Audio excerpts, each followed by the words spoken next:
Assalamu alaikum et bonjour. Bienvenue dans Nipocast, le podcast où le savoir devient pouvoir. Je m'appelle Ibrahima Kamara et aujourd'hui, ce n'est pas juste une émission, c'est un témoignage, un voyage, le mien. Peut-être le tien aussi. L'expérience de grandir entre deux cultures, le Sénégal et l'Europe, crée une tension identitaire profonde, marquée par l'absence d'une figure paternelle et d'une direction claire. Cette dualité culturelle reflète une réalité vécue par de nombreuses personnes issues de l'immigration qui se retrouvent en quête de repères entre leurs traditions ancestrales et leur vie moderne. Cette recherche d'identité s'accompagne souvent d'un sentiment de vide, comblé par des distractions sociétales, plutôt que par une véritable connexion avec ses racines. La découverte de la foi islamique marque un tournant décisif dans cette quête identitaire.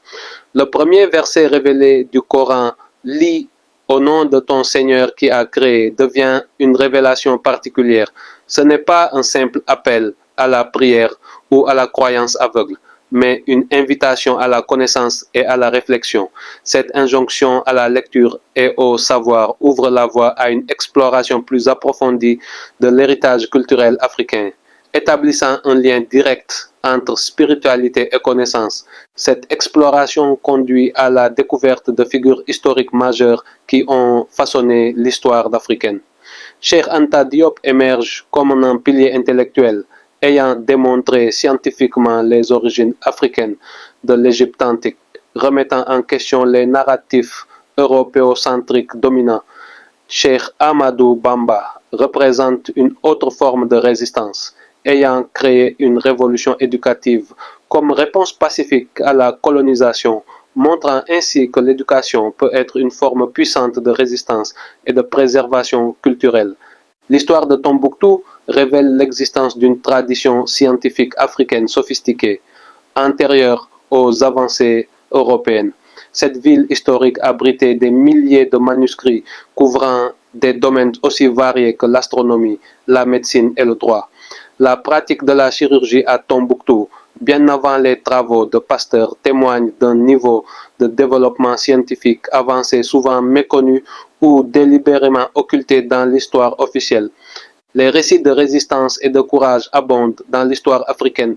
Ya Assantewa, dirigeante militaire qui a mené une armée contre les forces britanniques, incarne la force et la détermination féminine dans la lutte anticoloniale. L'histoire de Sundiata, qui a surmonté un handicap physique pour unifier un empire, démontre la possibilité de transformer ses faiblesses en force.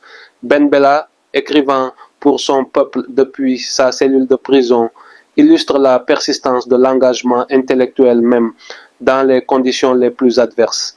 La création de Nipo, Knowledge is Power, représente une réponse concrète à ce besoin de reconnexion avec l'histoire et la culture africaine.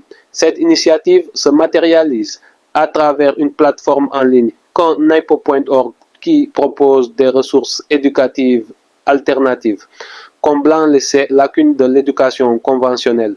Le projet vise à offrir un espace d'apprentissage où l'histoire africaine, la spiritualité et le développement personnel se rejoignent pour former une approche holistique de la connaissance. Le guide Nipo annoncé prochainement promet d'être un outil pratique pour ceux qui cherchent à renouer avec leur héritage. Ce guide ne se contente pas de présenter des faits historiques, mais propose une méthodologie pour intégrer cette connaissance dans un processus de développement personnel et de transmission intergénérationnelle. La force de cette démarche réside dans sa capacité à transformer la compréhension de l'histoire en un outil d'émancipation personnelle et collective. Comme le souligne le hadith cité, le croyant fort est plus aimé d'Allah que le croyant faible, et il y a du bien dans les deux. Cette force ne se mesure pas uniquement en termes physiques, mais englobe la force morale, intellectuelle et spirituelle qui découle de la conscience de son identité et de son héritage. Cette approche s'oppose directement à la consommation passive de divertissement qui caractérise souvent notre époque.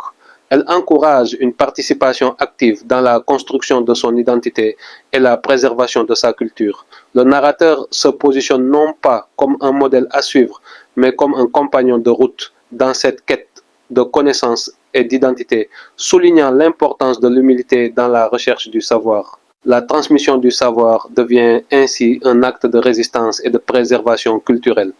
Elle permet non seulement de maintenir vivante la mémoire des accomplissements passés, mais aussi de construire un pont entre les générations, assurant la continuité de l'héritage culturel africain. Cette transmission s'inscrit dans une dynamique de réappropriation et de réaffirmation identitaire particulièrement cruciale pour les communautés diasporiques ou ayant subi les effets de la colonisation.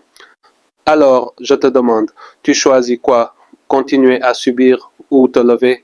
Regarder les autres écrire l'histoire ou reprendre la plume?